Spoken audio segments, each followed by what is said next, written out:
안녕하세요. 엔타임 강사 연입니다.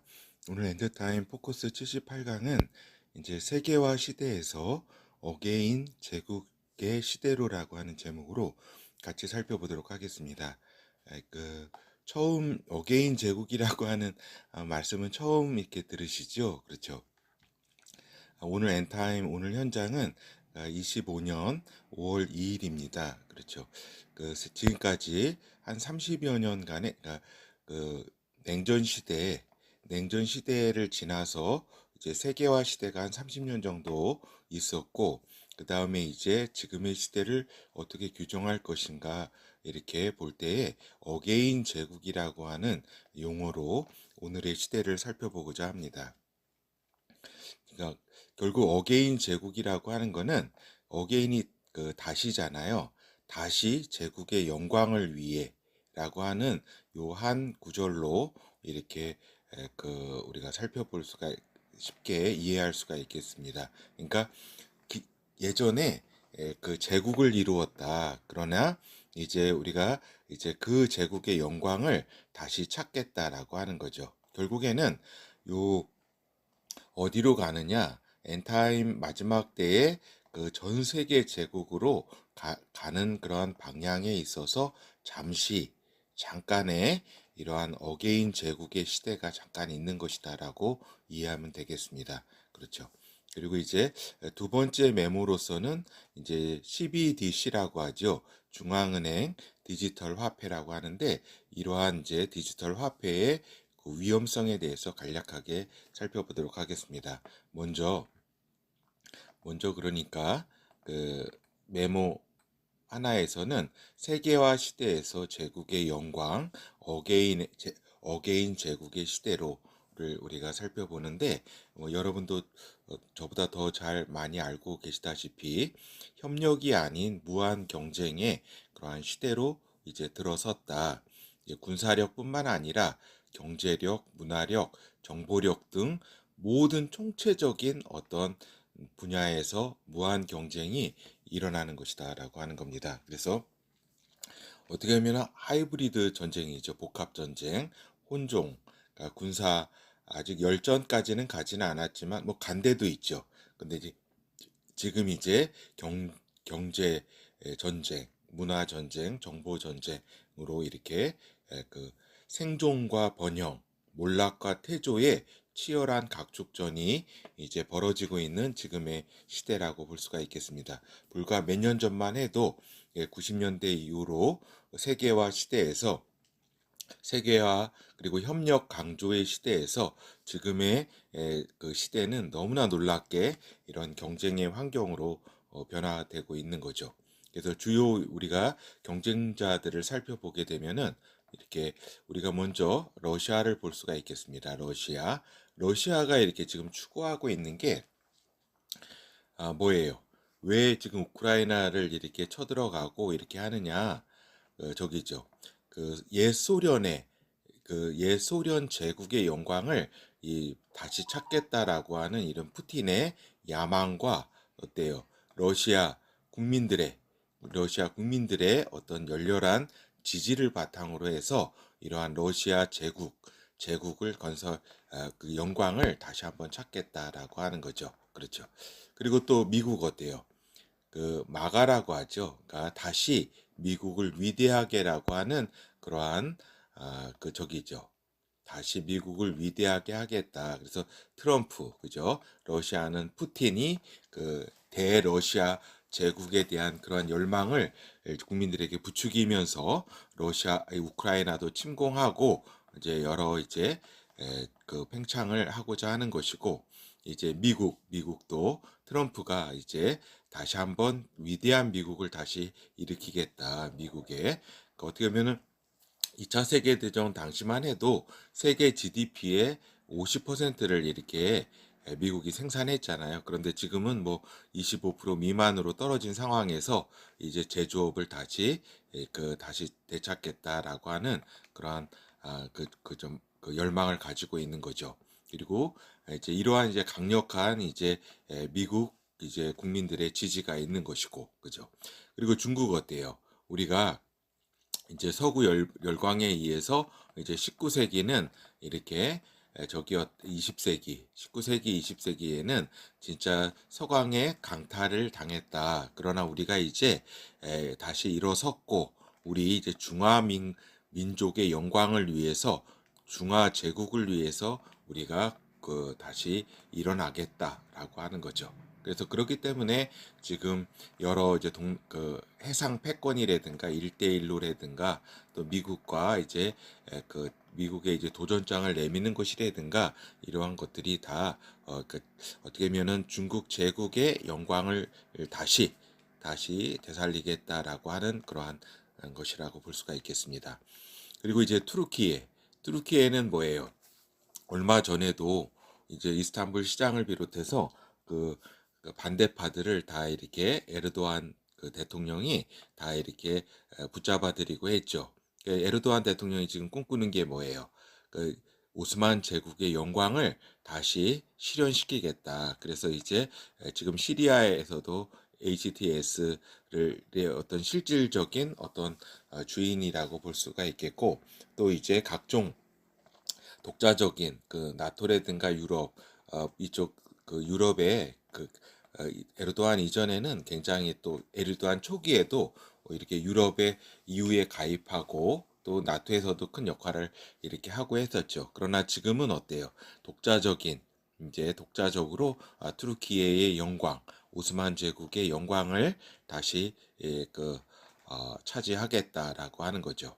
그리고 어때요? 이스라엘 어때요? 이스라엘의 어떤 영광을 이렇게 차지하겠다. 그래서 이렇게 영토를 회복하겠다. 그래서 이 가자지구를 비롯한 여기 지금 이제 골란지구 이 부분도 이제 시리아의 영토의 일부를 이렇게 획득하고 또 이제 서한 지구도 이제 이국가 해법은 이제 말도 되지 않는다. 우리가 이제 정착촌은 당연히 이렇게 유대 사마리아 지역에 짓도록 하겠다라고 하는 이러한 그러한 정책을 네타냐후가 펴고 있고, 그리고 이슬람 제국 추구 세력은 어때요? 이슬람 추구 세력은 이제 지금 이란을 비롯해서 이제 시아파가 중심이 되고 있지만 지금 시아파도 이제 이란도 이제 몰락의 와중에 있고 지금 IS 그를 비롯한 그 시리아, 레바논, 이라크 지역을 중심으로 한 그런 테러 세력들이 이슬람 제국의 영광을 다시 한번 이렇게 일으키겠다라고 하면서 이제 각종 테러 훈련을 이제 아프가니스탄에서도 하고 이러한 이제 넓히고 있는 와중이죠.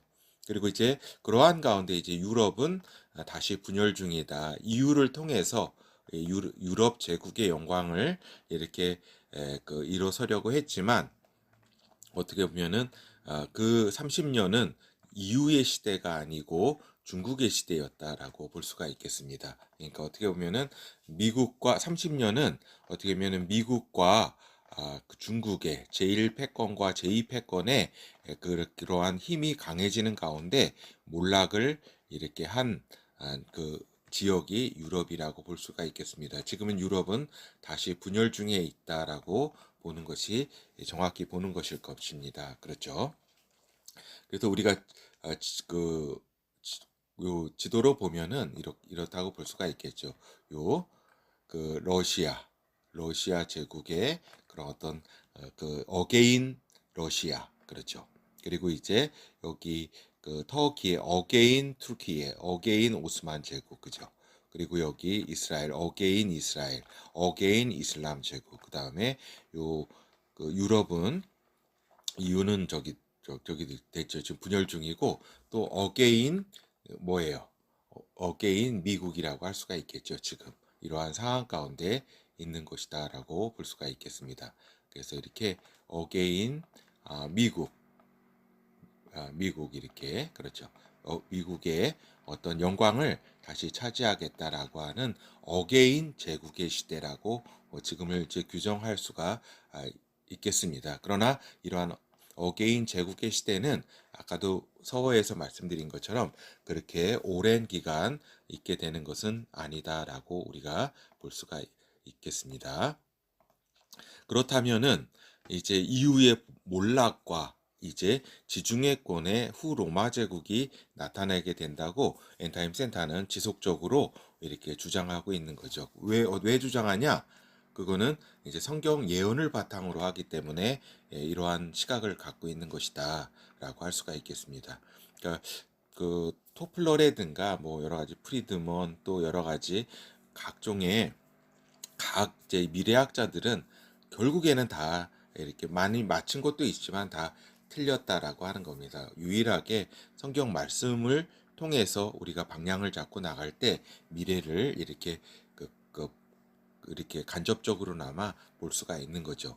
하여튼 제국 어게인의 시대에 어게인 제국의 시대에 로마 제국의 부흥의 기치를 가지고 나오게 될 이제 지중해 10개국 연합이다라고 하는 겁니다. 결국 이유가 지금 몰락하고 있는 것 그리고 지금 어게인 제국의 시대가 되고 있는 거는 결국에는 요 로마 제국의 부흥, 그러니까 이것도 어게인이잖아요. 다시 유럽의 영광을 찾겠다. 그런데 서유럽만으로는 되지 않는다. 그래서 동유럽까지 진출을 했지만 나토가 했지만은 결국에는 이제 몰락을 과정에 있는 거고 지중해에서 이제 10개국 연합의 형태로 이후에 후 로마 제국의 를 건설함으로써 로마 제국의 어떤 영광을 다시 회복하겠다. 세계의 패권국이 되겠다라고 하는 겁니다. 그러니까 요 제국의 시대는 결국 패권의 다툼이라고 볼 수가 있겠습니다. 그래서 이제 영내 경제권 구축의 시대다라고 하는 거죠. 예, 정치적뿐만 아니라 정치적은 결국에는 경제력이 바탕이 돼야 되기 때문에 그 영내 경제권을 형성하는 것이 핵심이다라고 하는 거죠. 그래서 관세 정책을 그 미국이 지금 트럼프가 하는 것도 결국에는 그 미국 중심으로 한 영내 경제권을 구축하겠다라고 하는 거죠. 그래서 미국 트럼프의 관세 정책이 지금 유럽에 어떤 영향을 미치고 있는가? 그거는 대서양 중심에서 지금까지의 유럽이 대서양 중심에서 지중해권으로 눈을 돌리게 하고 있다라고 하는 겁니다. 알겠죠? 그러니까 결국에는 뭐예요? 결국에는 이 지금 요 유럽이 그 저기잖아요. 유럽이 갈 수 있는 데가 지금 없어요. 왜 갈 수 있는 데가 예전에는 이게 그 중동에도 갔고 뭐 여러 가지를 19세기, 20세기 초반에 여기를 어지럽혀 놨잖아요. 중동 지역을 여기도 이렇게 환영을 하지 않고 그죠?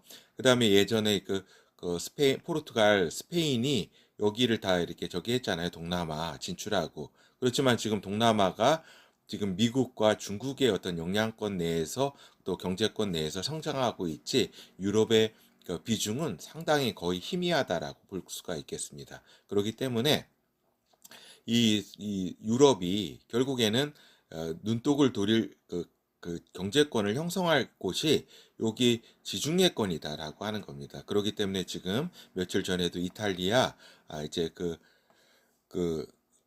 대통령인가 수상인가 하여튼 투르키에도 이렇게 방문해서 에르도안과 말란인가 하여튼 무슨 있잖아요. 좀 우파 여성 지도자 총리가 이렇게 가기도 했죠. 그리고 하여튼 요 지중해권이 요 유럽이 어떻게 보면은 경제적인 어떤 권을 형성할 영내 경제권을 형성할 수 있는 그러한 지역이라고 하는 겁니다. 결국에는 트럼프의 관세 정책으로 촉발된 세계의 어떤 구역화가 이 유럽으로 하여금 이러한 이제 지중해권에 이제 더 이제 관심을 가지고 추구하는 그런 경제적, 정치적 그런 걸 추구하는 환경으로 이렇게 변모시키고 있다라고 하는 것을 지금 말씀드리고자 하는 겁니다. 알겠죠? 그러면은 그렇죠. 그래서 이제 소교를 말씀드리면 어게인 제국, 그죠? 어게인 제국의 시대의 도래는 결국 성경 예언으로 볼 때 지중해권의 열불 10개국 연합의 후 로마 제국 탄생을 위한 국제 환경 조성이라는 것을 우리가 이제 통찰력 있게 볼 수 있어야 됩니다. 알겠죠? 지금의 그 어게인 제국의 시대는 결국 후 로마 제국을 위한 마지막 때 그 빌드업을 위한 세계 질서의 변화라고 하는 점을 우리 구독자님들은 이해할 필요가 있다라는 점 말씀을 드립니다. 그리고 이제 두 번째 메모는 이제 중앙은행 디지털 화폐 위험성에 대해서 간략하게 말씀드리겠습니다. 제가 이러한 분야에 대해서 전문가도 아니고 그렇기 때문에 여러분들이 더 잘 알고 계실 것입니다. 다만 이러한 위험성에 대해서 이제 간략하게 말씀을 드리는 겁니다. 그래서 결국에는 그 공급과 경제에 있어서 공급과 소비의 모든 정보, 어떤 경제뿐만 아니라 기호, 개인의 기호라든가 경제 어떤 소비, 공급 이러한 정보뿐만 아니라 개인의 모든 이런 정보를 이제 어떤 활동 정보, 보유 정보를 중앙에서 인지하게 된다라고 하는 겁니다. 그렇죠? 그리고 그렇게 디지털 화폐는 물론 이제 거래 비용이라든가 화폐 비용, 발행 비용 등을 격감시킨다. 그리고 사용의 편리성과 효율성에 있어서는 그러니까 디지털화의 방향은 필연적이다라고 우리가 볼 수가 있겠습니다. 그러니까 우리가 이러한 디지털 화폐의 편리성과 효율성을 부인하는 것이 아니다. 그러나 반드시 이제 디지털 시대에는 정보의 조작이 있다라고 하는 거죠. 그래서 지금도 이제 지난 정권에서 물론 지난 정권뿐만 아닐 겁니다. 하여튼 지금도 그렇고 하여튼 모든 정권은 그 정보를 조작하는 그러한 유혹을 가지고 있고 또 그것을 심하게 어느 정도 심하게 하느냐 또 아니면 적게 하느냐 그런 차이라고 볼 수가 있겠죠. 하여튼 금융 정보와 또 이제 디지털 화폐의 정보가 소수에게 집중이 되게 된다. 결국에는 최종적으로 중앙은행 디지털 화폐, 즉 CBDC는 인간의 이제 속성상 통제 사회로 가게 되어 있다라고 하는 겁니다. 그러니까 안전장치를 해놓고 홍보도 하겠지만 결국에는 감시, 통제, 제한, 몰수 등에 효율적으로 활용될 것이다라고 하는 겁니다. 이 부분이 이제 우리가 충분히 그 위험성을 인지는 적어도 하고 있어야 된다라고 하는 거죠. 감시, 감시 감시 정도만 해도 감지덕지하죠. 통제, 그리고 제한, 그렇죠. 사회적 신용 점수다 해가지고 제한, 그리고 몰수. 이러한 부분이 지금 중국에 있어서 현실이 되고 있잖아요. 그렇죠. 그래서 이러한 상황이다라고 하는 점을 우리가 알고 있어야 된다라고 하는 겁니다. 그래서 이제 최근에 있었던 통신사 해킹 사건에 대한 이제 저의 강사의 뇌피셜을 말씀드리면 순전히 뇌피셜입니다. 강사는 이제 중앙은행 디지털 화폐의 유용성과 필요성에 대한 이제 프로퍼간다를 위해서 이제 신용 카드 등의 금융 사고를 어떠한 이제 추구 세력들이 일으킬 것으로 이제 보았다라고 하는 거죠. 왜냐하면 이러한 시대로 가려면 중앙은행 디지털 화폐의 그러한 환경으로 가려면 이 신용카드 등의 금융사고가 중간에 반드시 일어나야 된다라고 하는 겁니다. 그것이 고의건 아니면은 불순한 세력들 그잖아요. 많은 사기꾼들이 있잖아요.